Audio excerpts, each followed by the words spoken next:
everybody, welcome to Training with Ashley. So today I'm going to be talking about how to complete a walkthrough. Today we're actually in a room in Chestnut, and I specifically selected this room because it had some wonderful features to it that I would like to display on our video today. So the first thing I'm going to do is prepare myself for my walkthrough. I'm going to make sure that I have a pen. I'm going to have my blank work order collection document in case I find anything I need to write on here. And I'm going to have my open work order list. As I'm doing walkthroughs, I'm going to check this work order list to see if there are any open work orders for the room that I'm currently in. And if there are anything listed on here, I'm going to update the status related to whether or not it is open or closed. Closed means it's been completed and it no longer exists. Open obviously means that it's still here and hasn't been fixed or repaired yet.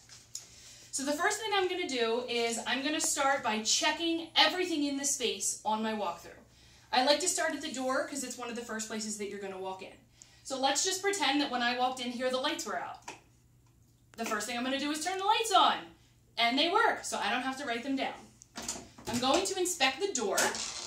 I'm going to make sure that there's a number plate on here, that there's no profanity written on the door, and that it looks like the door closure is functioning correctly. Everything looks good. So I'm going to test my lock. I'm going to lock the door. It's good. Then I'm going to unlock the door. Works perfectly. Check to make sure that there's a peephole and that both sides exist. The next thing I'm going to do is start testing all of the furniture in this space, which requires that I open and close every single drawer. I'm going to test the blinds, I'm going to open and close the windows, and I'm going to check the screens. I have a lovely helper who's going to assist me in this process. His name is Mark. So first thing I'm going to do is I'm going to check this desk over here. I'm going to check our chair, make sure it's fully functioning, open the drawer, check that there's nothing in it.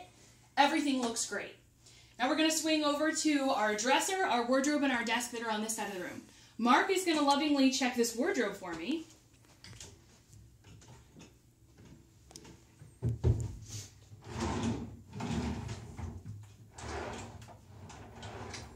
Any issues, Mark? None that I see. All right, fantastic. Why don't you check the dressers next?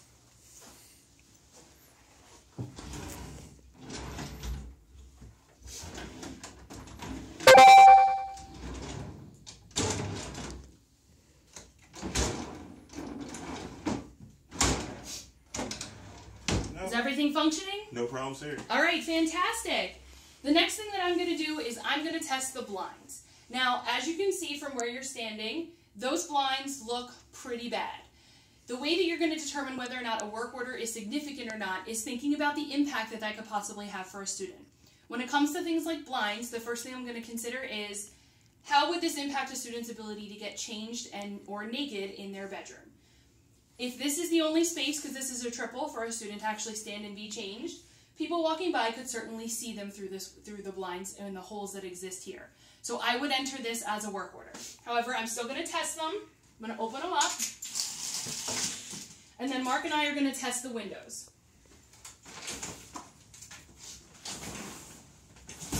They function, and the screens are in. Okay, so the next thing that I'm going to check is our loft. So lofted beds have a desk underneath them, and they have a dresser underneath them.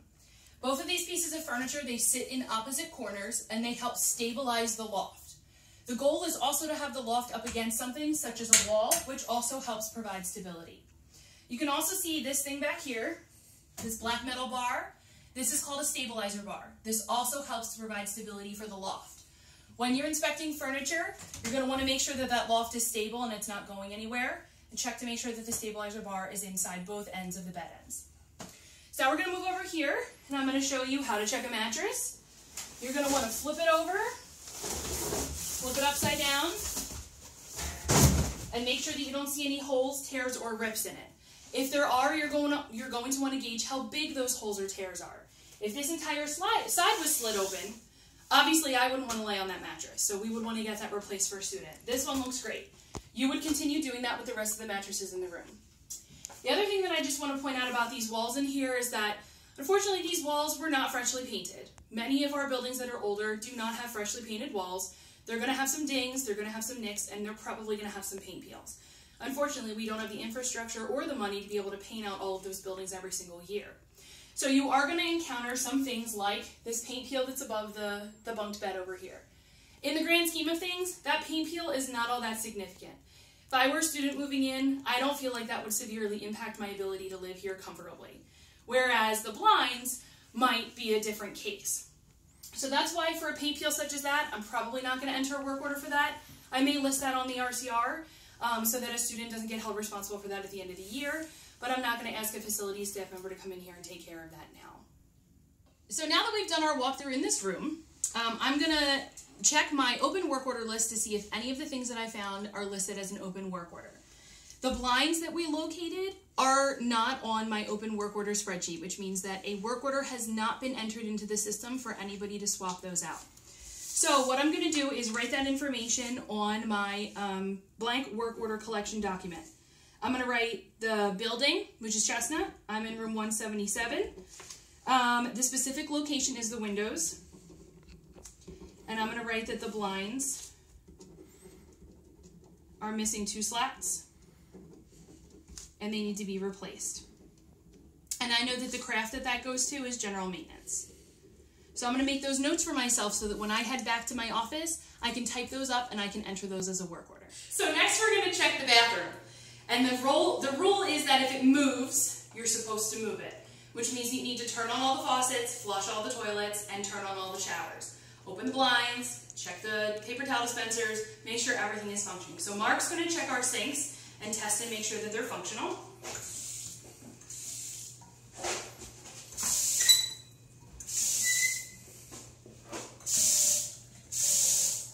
Beautiful. There's nothing leaking from underneath. They look great. So I'm going to test both of the showers. Let them run for a minute. Make sure that nothing is pooling in the bottom and we don't have any clogs.